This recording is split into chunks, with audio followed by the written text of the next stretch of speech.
tan iyo markii ay ku dhawaaqday inay isaga fariisatay arrimaha siyaasadda sanadkii 2019 ilaa iyo maantadan tanaasul walba oo mas'uul carbeed oo uu muujiyo Israa'iil gaar ahaan arrinta khusaysa heshiiska qarniga iyo kulamada qarsoodiga ah ee dhexmara madaxda carbeed iyo kuwa Israa'iil hal qof ayaa sababtaas leh taasoo loo adeegsado sida kaar cadaadis oo kale madaxda carbeedna ku qasabta inay aqbalaan wax walba oo ay Israa'iil doonayso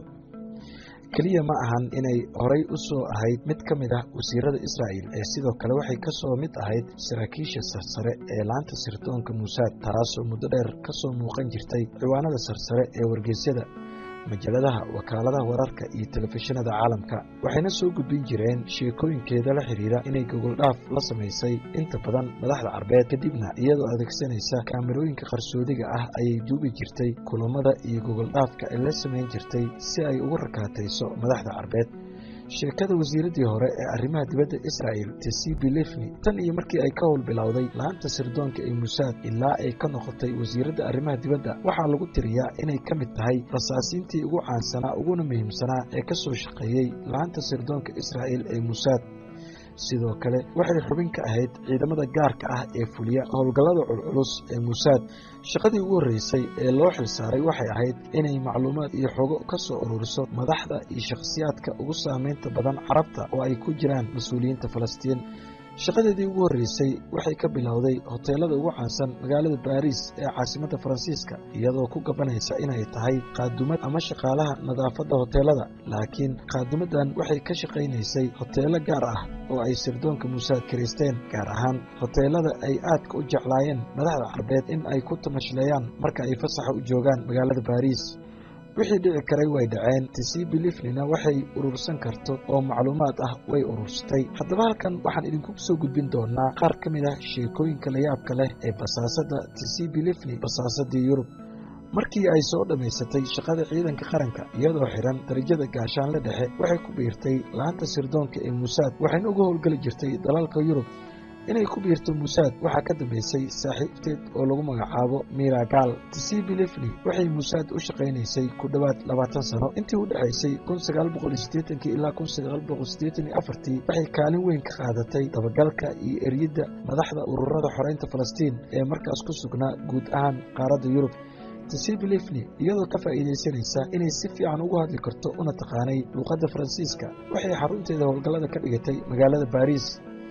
intii ay ka howlgalaysay caasimadda Faransiiska 8 waxay ka howlgalaysay sida aan horeyba idinku soo sheegnay inay tahay qaadumad ka shaqeysa nadiifinta hoteelada iyo adeegida madaxda iyo shakhsiyaadka caanka ah ee soo dega hoteeladaas sidoo kale waxay ka howlgali jirtay qasriyada ay kireystaan madaxda carbeed ee bartilmaameedka u ahaa sirdoonka Israa'iil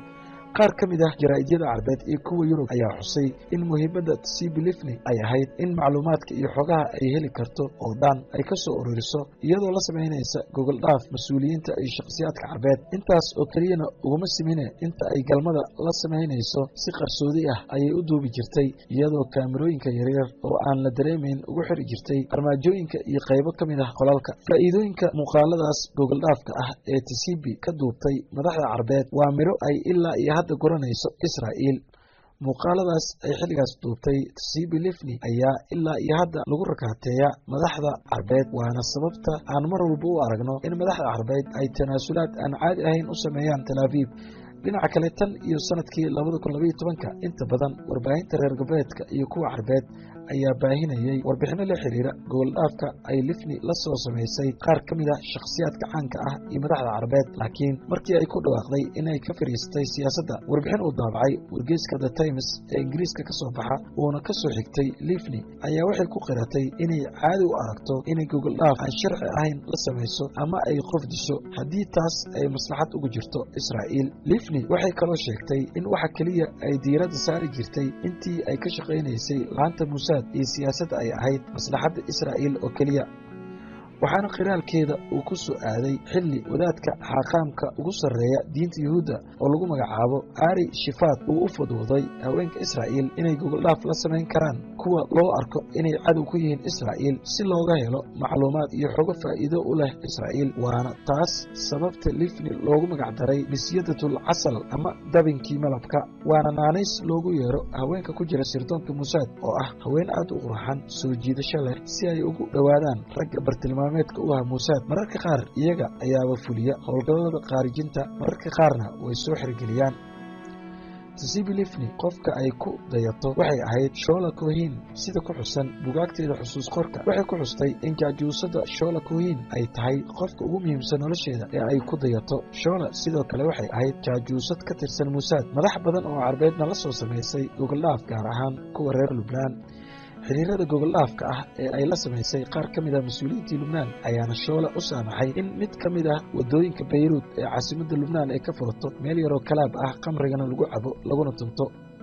sidoo kale waxay isla meel u dhow kalaabka ka furatay guri lagu tunto laguna kireeyo haweenka jirkooda ka ganacsada, si halkaas in loogu dhigo mas-uuliyiinta carbeed si looga helo macluumaad faa'iido u leh Israa'iil. howlaha Livni intaas kuma koobna ee sidoo kale waxay kaalin ka soo qaadatay dhaca bangiyada iyo hantida yuhuudda ee taala bangiyada carbeed iyo kuwa Yurub in loo soo tahriibiyo gudaha Israa'iil. shakhsiyaadka ay sida cad u xustay inay gogoldhaaf la samaysay muuqaalna ka duubtay waxaa ka mid ahaa Saa'ib Wareyqaad iyo Yaasir Abiid Rabo, kana tirsanaa dhaqdhaqaaqa ururka Fatax ee reer Falastiin. Livni oo ka hadlaysana waxay tiri, qolka aan ku qaabilay waxaa igu xirnaa kaamirooyin, waxaan hayaa muuqaalada labadan mas-uul ee reer Falastiin iyo aniga oo gogoldhaaf samaynaya. Livni ayaa sidoo kale ku goodisay xilligaas inay soo qarxin doonto muuqaalada mas-uuliyiinta kale oo carbeed oo badan haddii aysan u hoggaansamin dalabka Israa'iil.